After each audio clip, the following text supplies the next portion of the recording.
What's up, everybody? Um, throwing this video out there for you guys to watch and get your notes and everything from. Like before, I'll send you these PowerPoints. Uh, we'll ask you a favor of everybody. Miss Thomas has sent out an Iceland survey for all the students to complete. Please, please, please help us out and complete that. That completion is so important because it helps us get funding for certain things we want here at the school, and it would be incredibly nice if we could have that. Please help us out and get that in for us. Besides that, I want to start with this. We finished chapter 2, and now we're on to chapter 3. This is chapter 3, and we're starting with section 1. This is going to be one of those that y'all probably are going to hate, but I'm going to love because this is my content area. We're doing chemistry. In section 1, we're talking all about matter. So with no further ado, let's jump into this thing.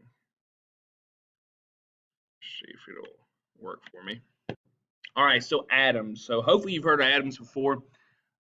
Within that, just talking about some common knowledge things like matter is anything that has a volume and a mass. So everything around us, okay, that's matter. This is the way I like to look at it. It matters if it's there. It has matter. All right, so all matter is made of substances called elements. There is 118 known elements. Some of those have been synthesized and created. But within that, the element is just a substance that can't be broken down into simpler substances by physical or chemical means, because that element is made up of the subatomic particles. We'll talk more about them later on. But elements are made of atoms. Then all atoms consist of even smaller particles. These are those subatomic particles I'm talking about. You have your proton. This here, you got neutrons and you have electrons. Remember that a proton, that is a super small tiny particle that has a mass and a positive electric charge that stays inside the nucleus of the atom. And all the nucleus is, that's just the center of the atom, which is where we find our protons and our neutrons. Now, the neutron, I like to remember it by neutron is neutral. It's a subatomic particle, so a tiny particle that has mass. It's very, very similar to the mass of the proton, but it has no electrical charge, so it's neutral, okay? Now, in this, I will say the proton and the neutron are what we find in the nucleus of the atom, and as well as that, inside there in the nucleus is where we actually find the mass of the atom, because in comparison, the electron's mass is nowhere near the mass of a proton or a neutron. So within this, surrounding that nucleus of the atom are the electrons, and those are small little particles that are in constant motion. They are continually always moving, and it has little mass, but it has that negative charge, and it has the negative charge is in terms of magnitude the same as positive charge of the proton. So all I'm saying there is an electron is -1, a proton's +1. Proton's +1, electron's -1. That's kind of like what that sentence is saying there. They have the same charge, but it just has a different value to it. So within this is kind of like the representation of what an atom looks like, what you're seeing over here. And once you see this light bluish area and it fades out all the way to white, what that is, that's called the electron cloud. You guys have probably seen Bohr's model that has the nucleus, which, like, you can see this little orange dot. They're saying that's the nucleus there. And then outside of it are the circles that look like orbits with electrons on them. That actually is not correct, because if you look at Bohr's model with the math behind it, if that was true, the electrons would literally slam into the nucleus, which we know does not take place. So there had to be something else. And there was a lot of complex math and complex ideas and stuff that led to the understanding that the electron is actually in what we call the electron cloud. Big fancy name is actually an orbital. And all those orbitals are probability areas of where you will find the electron at.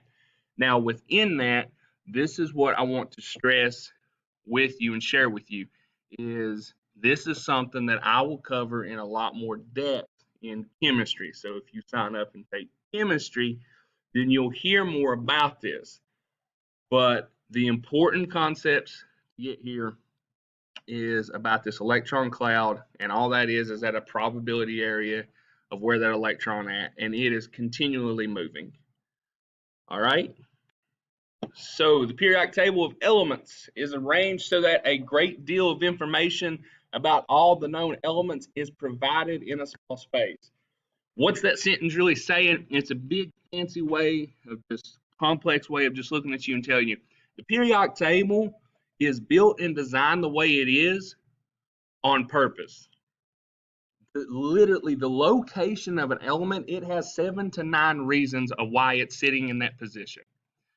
It has a purpose for where you find it at. And a lot of those comes down to the properties like it carries. And yet again, this will be covered more in detail, but all I want you to know right now is the periodic table was designed the way it's designed with a purpose. Every element that's arranged on there is arranged a certain way on purpose. All right?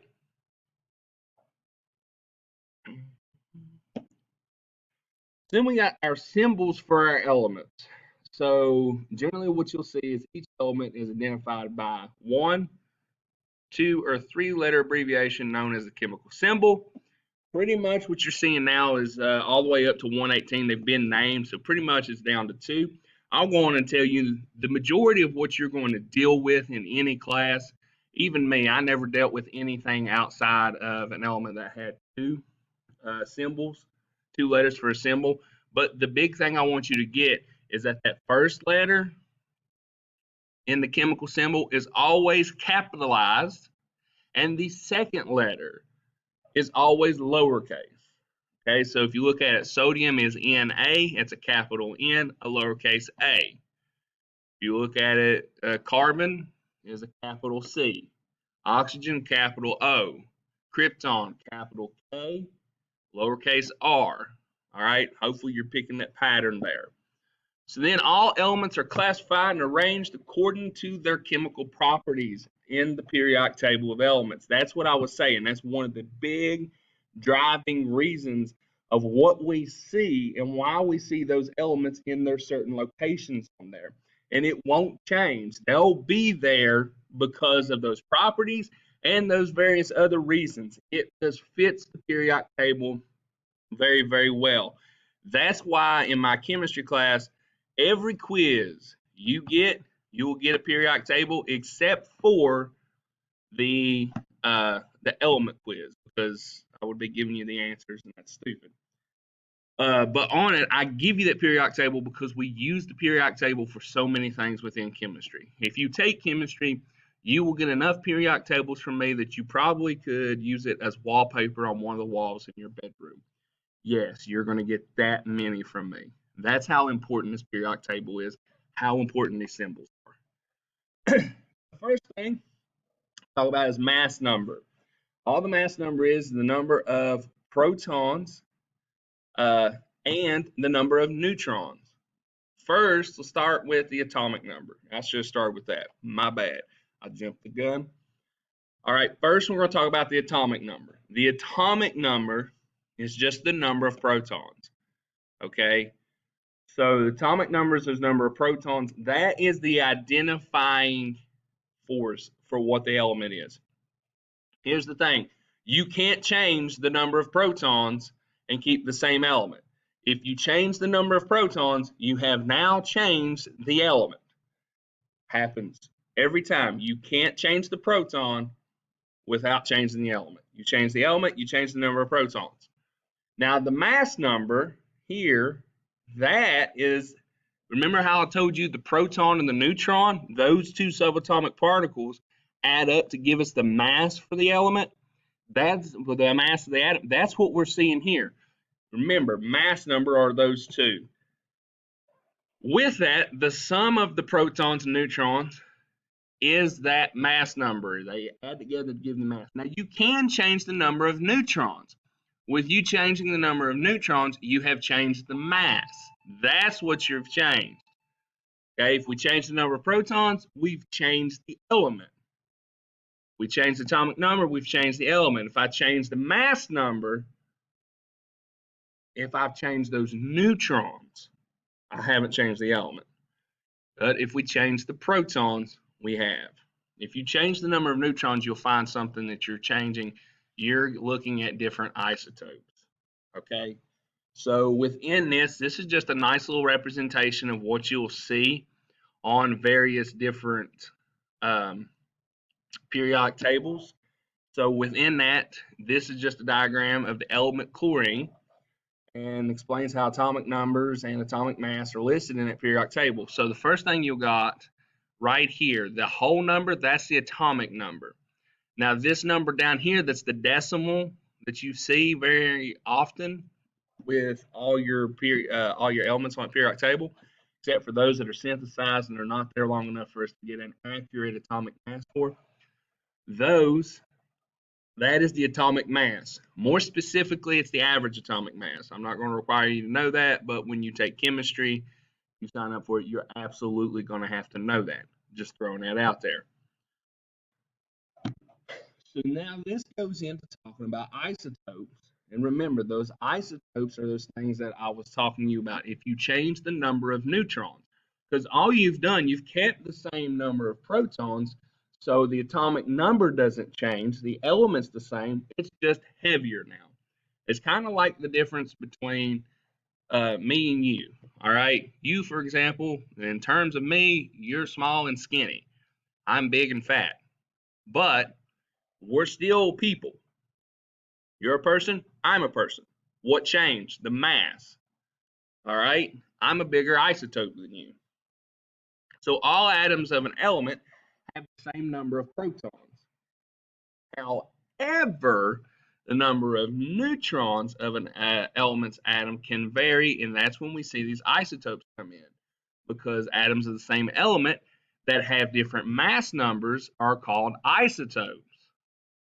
The atomic mass of an element is the average of the mass numbers of the isotopes of an element. So that atomic mass that you see on that periodic table takes all that into account for you. And we actually use that number a lot in calculations in chemistry. So if you're going to any science field, you're going to go to medical school, anything like that, you're going to be looking to deal with these a lot. And pharmacy too. Within this, it brings us into something very special, and this is probably the one where I'll get your attention. Hopefully you've made it this far. Radioactive isotopes. So you've ever looked and you've ever wondered about this. Radioactive isotopes, what you'll see is this radioactive decay. It is this spontaneous process through which unstable nuclei emit radiation.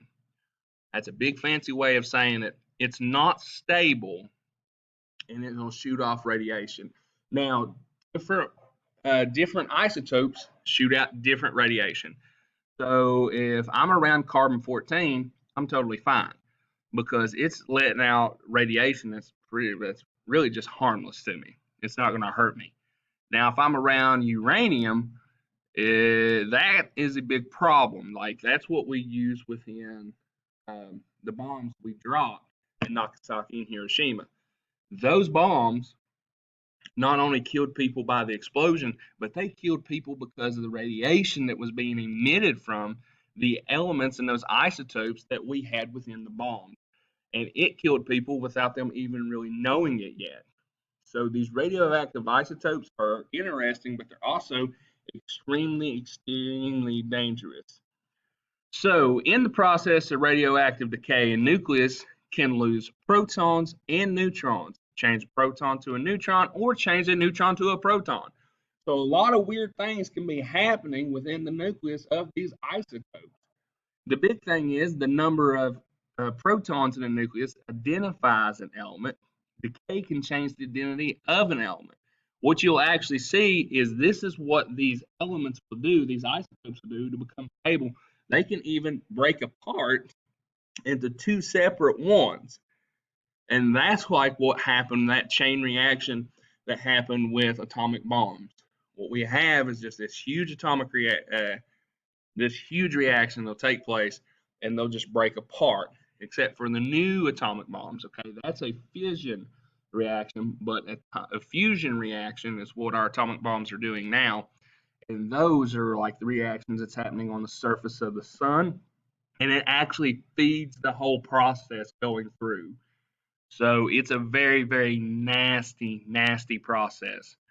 Um, thank God we have not had to use one of those bombs because of the massive destruction it would carry today and the effects it would have throughout. So, with this, I mentioned before with Bohr's model and those circles, those things that look like orbits. Really, what those were energy levels that he were labeling out.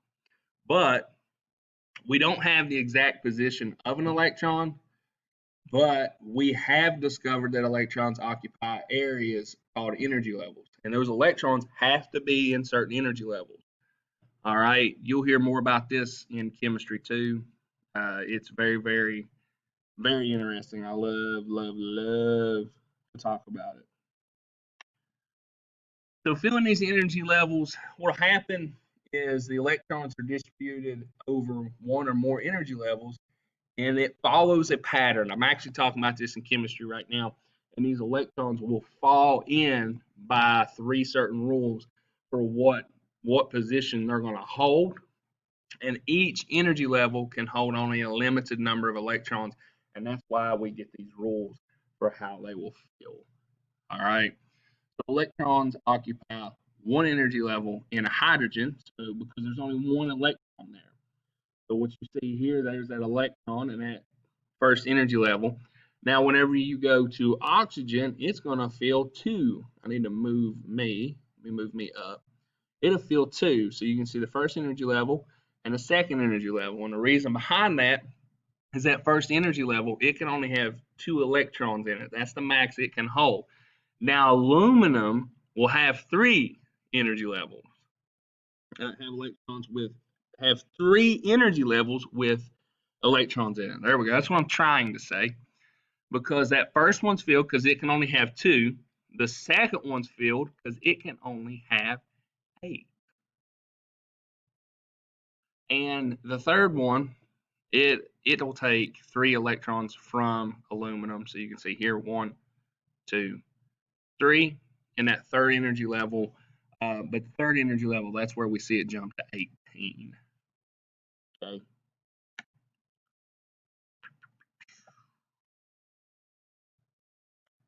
There we go. Valence electrons. Valence electrons are extremely important to us in chemistry because those are the ones that are in the outer shell. So the electrons in the outermost energy level, that's what we call our valence electrons. And those are the ones that will determine the chemical behavior of the different elements. So what you'll see with that is those electrons out there, those are the ones that's going to do all of our bonding. They're going to show the relationship and give special properties to our elements. Those are the ones that become special. Those are the ones that determines how these atoms, how these elements, and what they'll interact with and what they'll do. So elements with the same number of valence electrons have similar chemical properties. This is what goes back to why those elements are where they are on the periodic table. This is one of those reasons I was telling you about, because of the valence electrons. Now, elements that have full outermost energy levels are highly unreactive, which means they do not combine easily with other elements. In other words, they don't react. These are what we call the noble gases, the 18th column off the periodic table. If you look on the periodic table, you look at that 18th column, that right there, that's who everybody wants to be like because they're so stable. They're so stable, to get them to react, you actually have to put energy into the system to make them bond with something. And it's not fun. Don't recommend it. And within this, one of these examples right here, right now, is argon. So the inert nature of argon makes it an ideal gas to use inside an incandescent light bulb because it does not react with extremely hot filament. So all this is saying is in those incandescent light bulbs we have, the gas they'll put in there is argon because it's not going to react whenever that filament lights up. If we put natural air in there, we have a bomb because oxygen would be in there and it would fuel a combustion reaction. All right. So it's a good thing we understand chemistry so that we can put argon in those light bulbs so that we can have light to be able to see.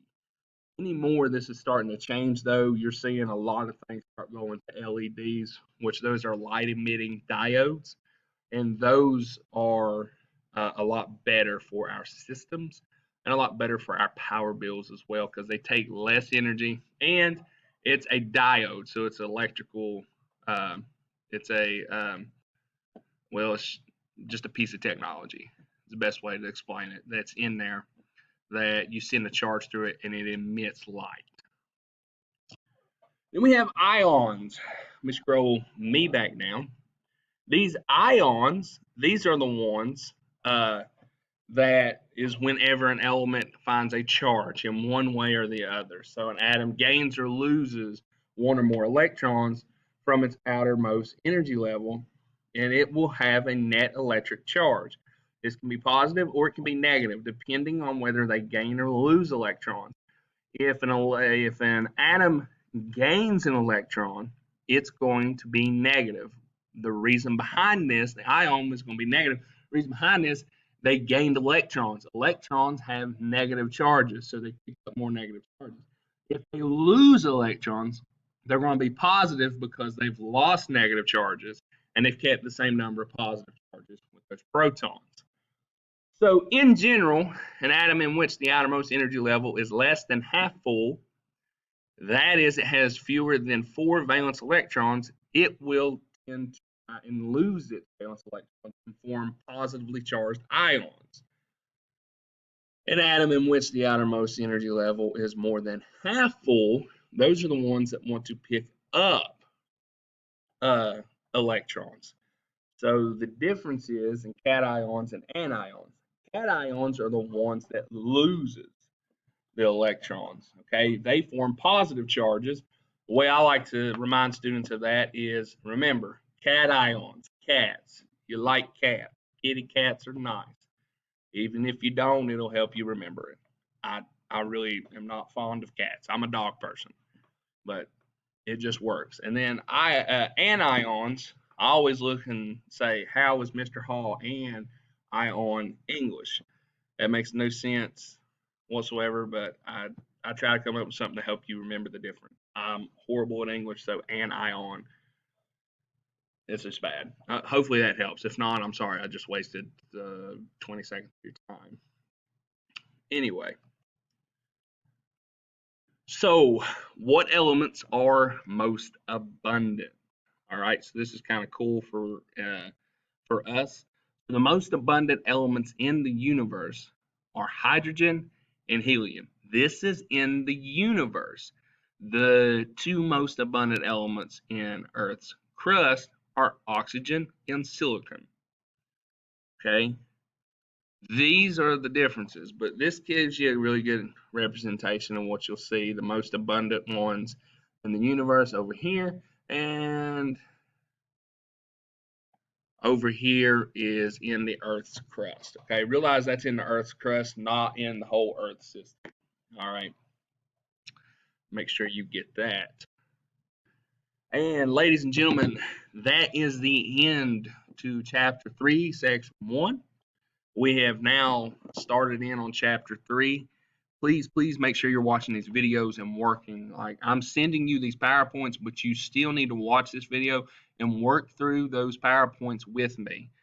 All right, this is the way that we're going. Hopefully this works out a lot better. Let me know. Give me some feedback. I don't care. Shoot me a message on Live Grades. Let me know if you like this more and if this is helping you more. I know my chemistry and physics kids that they're struggling because the camera quality on my laptop's not good.